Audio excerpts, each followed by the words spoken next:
Hello दोस्तों, welcome to my YouTube channel unique chemistry. दोस्तों, हम आज एक टॉपिक लेके आए हैं जो कि बोर्ड एग्जाम की दृष्टि से बहुत ही इम्पोर्टेंट टॉपिक है। टॉपिक का नाम है डाई एथिल ईथर बनाने की प्रयोगशाला विधि, जो कि 5 नंबर में क्वेश्चन पूछा जाता है। बोर्ड एग्जाम में बार बार क्वेश्चन पूछा जाता है, डाई एथिल ईथर बनाने की प्रयोगशाला विधि का सचित्र वर्णन कीजिए। तो 5 नंबर में क्वेश्चन आता है, तो करना क्या है देखिए ध्यान से।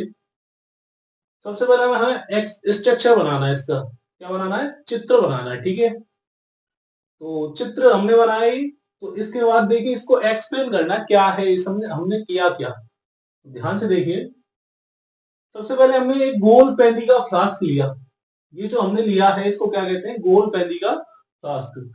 इसमें हमने एथिल एल्कोहल तथा सल्फ्यूरिक अम्ल को दोनों को मिक्स करके रखा। इसमें इसमें हमने एक थर्मामीटर लगाया, जिससे कि ये जो हमारा H2SO4 है, इसका टेम्परेचर चेक कर सके हम। टेम्परेचर हमें कितना लेना होता है यहाँ पे, 140 डिग्री। कितना, 140 डिग्री सेल्सियस। ठीक है, बाकी हम यहाँ पे एथिल अल्कोहल को इसमें डालते रहते हैं। और ये हमने बालू से भरे एक पात्र में रखा, या इसमें ये जो पात्र है यहाँ पे, इसमें क्या भरी है, बालू। अब इसको बर्नर की सहायता से गर्म कर रहे हैं। ठीक है, बाकी हमारे पास जो इसकी जो वाष्प निकलेगी वो संघनित्र में पहुंचेगी।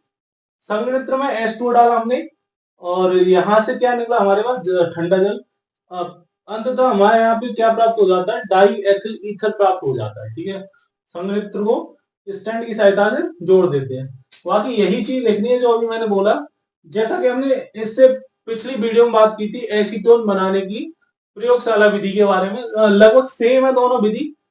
बस अंतर ये है कि यहाँ पे एथिल एल्कोहल प्लस सल्फ्यूरिक अम्ल है, और एसीटोन वाले में क्या था हमारे पास, कैल्शियम एसीटेट लिया था हमने। ठीक है, बाकी वहां पे उसका नाम था रिटार्ट, यहाँ पे क्या नाम है इसका, गोल पेंदी का फ्लास्क। ठीक है, बाकी लगभग सेम विधि है दोनों, तो ध्यान रखना इसको। बाकी हम बात कर रहे हैं प्रयोगशाला विधि क्या है, इसकी रिएक्शन क्या है।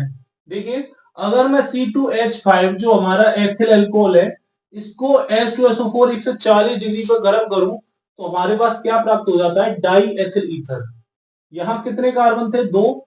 हमारे पास ये इधर 2 कार्बन, इधर भी 2 कार्बन, बीच में क्या लगा दोगे, O। क्या कहते हैं इसे, डाई एथिल ईथर। भाई अगर यहाँ पे तुम्हारे पास एक कार्बन होता, तो एक कार्बन इधर लिखना होता, एक कार्बन इधर, तो बीच में O। उसे क्या कहते हैं, डाई मेथिल ईथर। इसे क्या कह रहे हैं, डाई एथिल ईथर। बनाना क्या है, डाई एथिल ईथर। ठीक है, तो ध्यान से सुने। अब देखो, इसमें हमें एक और चीज करनी होती है जो कि इंपॉर्टेंट रहती है हमारी। हमें करना है यहाँ पे रासायनिक गुण। अभी रासायनिक गुण क्या है भाई, केमिकल रिएक्शन जो भी है इसकी, है ना। तो कौन सी महत्वपूर्ण अभिक्रिया है जो कि डाई एथिल ईथर की पूछी जाती है, या फिर हमें कौन सी करनी है यहाँ पे, है ना। ध्यान से देखें। सबसे पहली रिएक्शन, मैं अगर इसकी डाई एथिल ईथर की रिएक्शन HI से करूं, किससे, HI से होती है, तो क्या होता है, ध्यान से देखें, बहुत आसान है। C2H5O, नाम क्या है इसका, डाई एथिल ईथर। इसकी हमें केमिकल रिएक्शन पढ़नी है। करा किससे रहे हम रिएक्शन, HI से। तो क्या होगा, यहां से देखो किसी बॉन्ड को तोड़ोगे तो O पे क्या आएगा, माइनस। C पे क्या आता है भाई, plus. H plus I minus, तो क्या होगा, यहां से H किससे कनेक्ट हुआ, O से, तो क्या बना यहाँ पे, C2H5OH प्लस, यहां पे क्या कनेक्ट हुआ, C2H5, इससे कनेक्ट हो जाएगा I।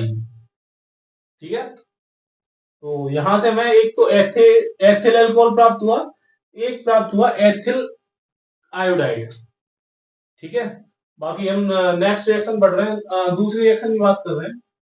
दूसरी रिएक्शन पढ़ रहे हैं हम एसिटिक क्लोराइड से, CH3COCl से। ठीक है, यहाँ पे किससे बढ़ी, HI से। यहाँ किससे बढ़ रहा है, CH3COCl से।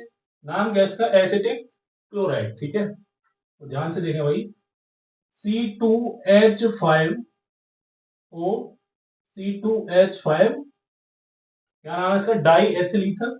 इसकी रिएक्शन कराओगे इससे, तो CH3C डबल बॉन्ड OCl, ऐसे भी लिख सकते हो इसे। तो बाकी होगा क्या, ध्यान से हमने,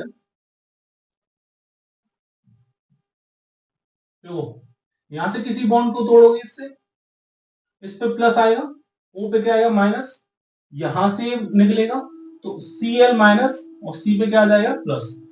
बाकी क्या होगा, ये O कनेक्ट किससे होगा, C से, तो यहां पे क्या है CH3 C double bond O। अब C से क्या कनेक्ट होगा O, तो O से क्या कनेक्ट है भाई इधर C2H5 प्लस, और क्या बना भाई, ये वाला Cl कनेक्ट किससे हो जाएगा इससे, तो यहां बना C2H5Cl। एक बना एथिल क्लोराइड, दूसरे का नाम है, इसका नाम होता है एथिल, और इतने का नाम है एसीटेट। तो नाम क्या इसका, एथिल एसीटेट। ठीक है, ध्यान रखना रिएक्शन को। तो पहली रिएक्शन किससे कराई, HI से, दूसरी एसिटिक क्लोराइड से, तीसरी रिएक्शन बात कर रहे हैं हम PCl5 से, PCl5 से। देखिए सर PCl5 से रिएक्शन क्या होगी, ध्यान समझे, बहुत सिंपल है। देखो C2H5O, C2H5, नाम क्या है इसका, डाई एथिल कर लिया। ठीक है, इसकी रिएक्शन अगर मैं PCl5 से कराऊं सर, तो क्या होता है ध्यान समझे। देखो हमारे पास जो रिएजेंट होता है PCl5, वो क्या करता है, OH हटा के Cl लगाता है, OH हटा के क्या लगाता है Cl। लेकिन हमारे पास यहाँ पे OH तो नहीं है, हमारे पास सिर्फ O है, तो ये ईथर में से भी O हटा के क्या लगाता है Cl। तो क्या होगा यहाँ से, हमारे पास कितने C2H5, दो, तो यहां लिख दो 2 C2H5, और यहां पे O हटा के क्या लगा देगा सर Cl।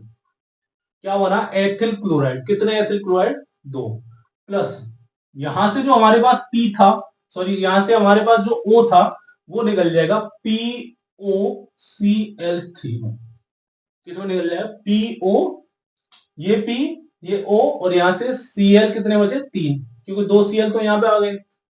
ठीक है, तो यहाँ पे एथिल एथिल क्लोराइड बना, बाकी ये कंपाउंड बना। ठीक है, तो ध्यान रखना इंपॉर्टेंट रिएक्शन है ये।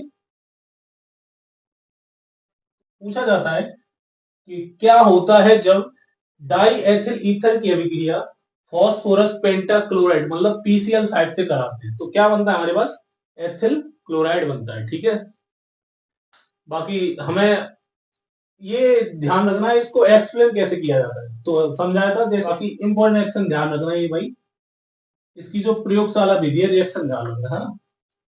बाकी मिलते हैं किसी इंपॉर्टेंट टॉपिक के साथ नेक्स्ट वीडियो में। ठीक है, धन्यवाद।